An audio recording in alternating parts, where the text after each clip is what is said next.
Assalamualaikum, selamat datang kembali di channelnya Bu Evi. Bagaimana kabar kalian hari ini? Semoga dimanapun kalian berada tetap baik-baik saja ya.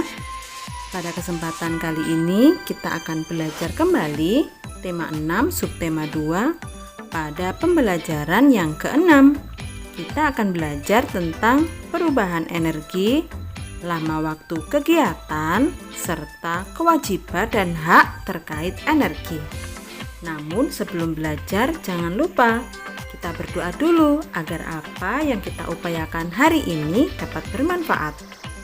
Selamat mengikuti. Kalian sudah mempelajari bahwa perubahan energi selalu terjadi kapanpun dan dimanapun. Seringkali kita tidak menyadari terjadinya perubahan energi. Contohnya ketika menonton televisi, kalian tidak menyadari bahwa telah terjadi perubahan energi listrik menjadi energi cahaya. Perubahan energi lainnya yang sering tidak disadari misalnya saat buah jatuh. Saat buah jatuh juga terjadi perubahan energi. Perubahan tersebut energi gerak menjadi energi bunyi. Perubahan energi adalah peristiwa yang setiap saat dapat diamati. Sekarang, cobalah untuk menyusun informasi perubahan energi, mulai dari bangun tidur sampai kamu tiba di sekolah. Lihat pada tabel berikut ini untuk membantumu.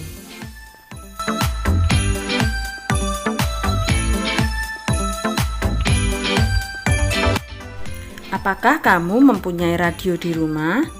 Coba kalian amati saat radio dinyalakan. Radio yang dinyalakan terjadi perubahan energi listrik menjadi energi bunyi. Saat kabel pada radio dihubungkan dengan aliran listrik, maka radio akan menghasilkan bunyi. Energi bunyi tersebut berupa suara yang dihasilkan dari radio. Dapatkah kamu menyebutkan kegiatan lain yang terkait perubahan energi yang ada di rumahmu? Perubahan energi juga terjadi pada kegiatan menonton televisi, penggunaan mesin cuci, dan penggunaan setrika. Pada kegiatan menonton televisi terjadi perubahan energi listrik menjadi energi cahaya dan energi bunyi. Pada penggunaan mesin cuci terjadi perubahan energi listrik menjadi energi gerak. Saat menggunakan setrika, terjadi perubahan energi listrik menjadi energi panas. Jika kalian dapat mengamati lebih banyak lagi, ternyata di sekitarmu, utamanya di rumah, terjadi banyak sekali perubahan energi. Energi adalah karunia Tuhan yang sangat besar. Manusia tidak mampu menciptakan energi. Manusia juga tidak mampu memusnahkannya. Manusia hanya mampu mengubah bentuknya. Perubahan energi dari satu bentuk ke bentuk lainnya. Perubahan inilah yang dapat dimanfaatkan. Siapapun berhak memanfaatkan energi yang ada di muka bumi ini. Namun, jika ada hak, maka akan ada kewajiban yang harus ditunaikan. Contohnya, kita berhak menggunakan listrik, akan tetapi kita juga berkewajiban membayar rekening listrik. Nah, sekarang coba lengkapi tabel berikut. Isi dengan hak dan kewajiban yang saling berhubungan. Selain itu juga yang terkait dengan penggunaannya.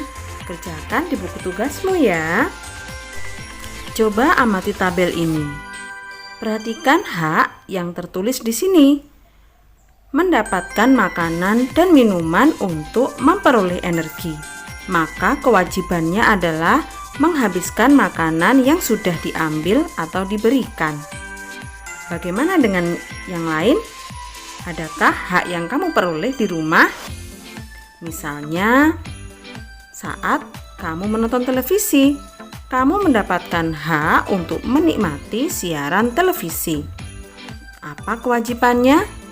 Kewajibannya adalah mematikan televisi jika tidak digunakan. Gunanya apa? Gunanya untuk menghemat energi listrik. Kemudian, saat belajar di malam hari, apakah kamu juga menggunakan lampu di malam hari? Tentu saja, mana mungkin kita bisa belajar di malam hari tanpa menggunakan lampu. Nah, di sini kita tahu bahwa kita mendapatkan hak untuk menggunakan lampu saat belajar. Apa kewajiban yang harus kita tunaikan berdasarkan hak tersebut? Kewajiban yang harus kita tunaikan yaitu mematikan lampu setelah selesai digunakan.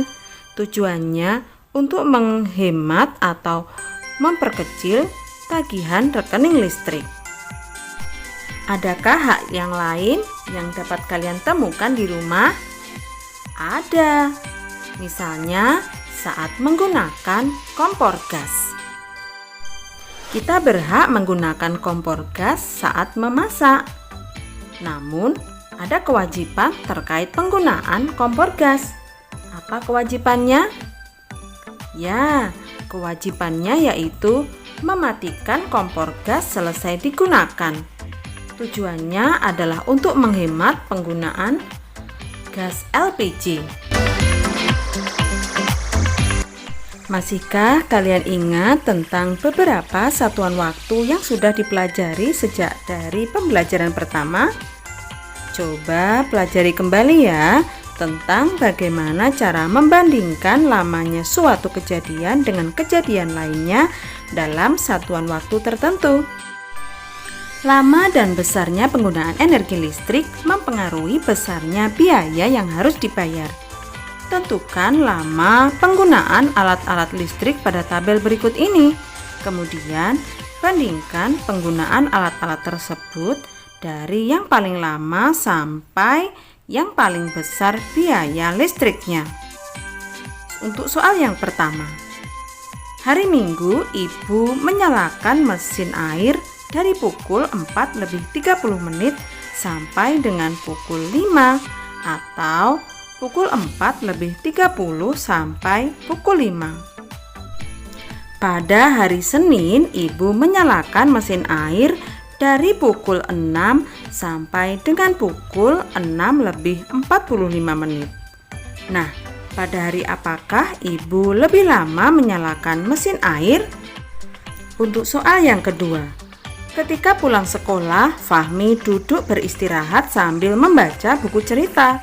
Dia membaca dari pukul 13:30 sampai dengan pukul 14:30. Pada sore hari sepulang mengaji, Fahmi melanjutkan membaca buku dari pukul 17 sampai pukul 17:30. Kapan Fahmi membaca lebih lama? Soal yang ketiga, setiap pagi ibu mencuci pakaian menggunakan mesin cuci. Selanjutnya, ibu melicinkannya dengan setrika listrik. Hari ini ibu mulai mencuci dari pukul 6:30 sampai pukul 7:15. Kegiatan menyetrika dilakukan dari pukul 14 sampai pukul 15:30. Kegiatan mana yang lebih singkat? Dan untuk soal nomor 4, ibu menyiapkan nasi goreng, roti panggang, dan susu untuk sarapan. Ibu menyiapkan nasi goreng dari pukul 5:30 sampai pukul 5:45. Setelah itu, ibu menyiapkan roti panggang dan susu.